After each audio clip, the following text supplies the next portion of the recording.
చెప్పండి, free bus ఎట్లుంది? ఎక్కిన ఫ్రీ బస్ చాలా ఇబ్బందిగా ఉంది. మొత్తం ఒక తోసుకోవడము, అసలు రెస్పెక్ట్ లేకుండా ఉండడము, అలా ఉంది. ఇబ్బంది చాలా. మరి మగవాళ్ళ పరిస్థితి ఏంటి ఫ్రీ బస్సులో? మీరేం గమనించారు? మగవాళ్ళు ఆడవాళ్ళని తిట్టడమే ఉంటది. మేము పైసలు ఎక్కి కూర్చుంటున్నాం కానీ మాకే ప్లేస్ లేదు అని. ఒకవైపు కొంతమంది కండక్టర్లు గానీ ఏం చేస్తున్నారంటే ఆడవాళ్ళని మీరు సీట్లలో కూర్చోవద్దు, రూల్స్ కూడా ఉన్నాయి. అవును.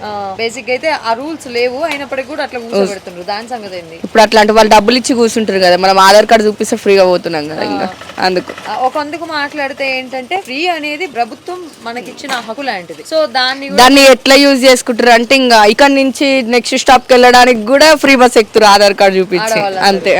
బాగుందంటారా ఫ్రీ బస్ పథకం? బాగుందా? మొత్తానికి బాగుంది కానీ దాన్ని యూజ్ చేసుకోవడం సరిగ్గా యూజ్ చేసుకోవాలి. ఇంక ఎటు కూడా మొత్తం ఫ్రీ ఉందని చెప్పి విచ్చలవిడిగా ఉంది. ఫ్రీ బస్ పథకం పెట్టక ముందు, పెట్టిన తర్వాత మీరు గమనించింది ఏంటి? చాలా ఫ్రీ బస్ పెట్టే ముందు ఏదంటే ఆటో బుక్ చేసుకుని వెళ్ళడము, కార్ బుక్ చేసుకుని, ఇప్పుడు అట్లా ఏం లేదు కదా. ఫ్రీ ఆధార్ కార్డు చూపిస్తే ఎక్కడికంటే అక్కడికి వెళ్ళొచ్చు అని మొత్తం చాలా రష్. ఇంక బస్సులు తక్కువైనాయి, రష్ ఎక్కువైపోయింది. ఇబ్బంది అయితే.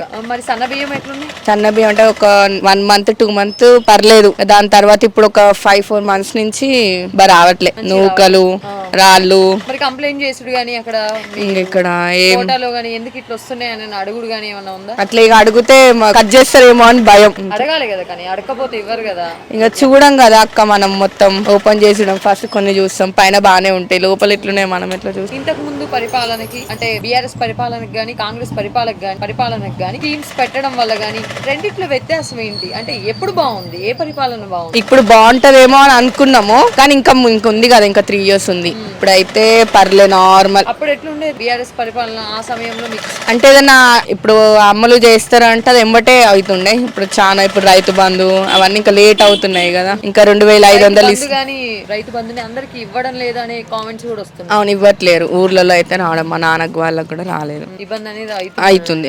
వాళ్ళు అది ఏమంటారు, అది యూరియా, అది చాలా ఇబ్బంది. మా డాడీ అయితే చాలా ఇబ్బంది పడ్డాడు. ఇబ్బంది అయితే. మరి నెక్స్ట్ వస్తుందా కాంగ్రెస్ ప్రభుత్వం? వస్తుందా అని అనుకుంటున్నారా? ఓటేసే ఛాన్సెస్ పర్సెంటేజ్ పెరుగుతుందా తగ్గుతుందా? అన్ఎక్స్పెక్టెడ్ అక్క, ఇది అనుకున్నాము కాంగ్రెస్ వస్తుంది అని అనుకోలేక కానీ వచ్చింది. అది కూడా చెప్పలేము. చాలా ప్రజల వైపు నుంచి చాలా మద్దతు బీఆర్ఎస్ కి లభిస్తుంది. నెక్స్ట్ రావచ్చేమో అనేటటువంటి ఆలోచన కూడా ఉంది. ఏమో అక్క, అది మనకు తెలియదు, అంత ఐడియా లేదు ఇప్పుడు.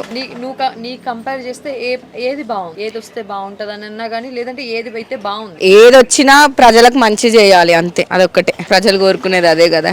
ఏ ప్రభుత్వం వచ్చినా మాకు ఈ అందరిని ఈక్వల్ గా చూడాలి, ఒకరు ఇట్లా ఒకరు అట్లా ఏమి ఉండొద్దు. అంటే లీడర్ వాళ్ళే ఉండాలి, అట్లా ఏం లేదు. బతుకుతారు, లేనోళ్ళు ఎవ్వరు బతకరు. కష్టం చేసేటోడు కష్టం చేయాలి, సుఖపట్టోడు సుఖపడాలి. ఇన్ని స్కీమ్స్ పెట్టడం ద్వారా గానీ మరి మార్పు ఏం లేదంటారా? మాకైతే ఎలాంటి స్కీమ్స్ అయితే రాలేదు. ప్రజల్లో గానీ కొన్ని తీసుకునే వాళ్ళు మేము పోలేదు, మేము కూడా పోలేదు. ఎందుకంటే అది ఎట్లాగో ఉన్న వాళ్ళకే వస్తాయని తెలుసు కదా. అలాంటప్పుడు మనం పోవడం ఎందుకు? మనం కష్టం మనం చేసుకుంటే అయిపోతుంది. సర్వసాధారణ ప్రజలందరూ కూడా సాఫీగా సైలెంట్ గా ఉంటున్నారు, అంతే. మరి ఇక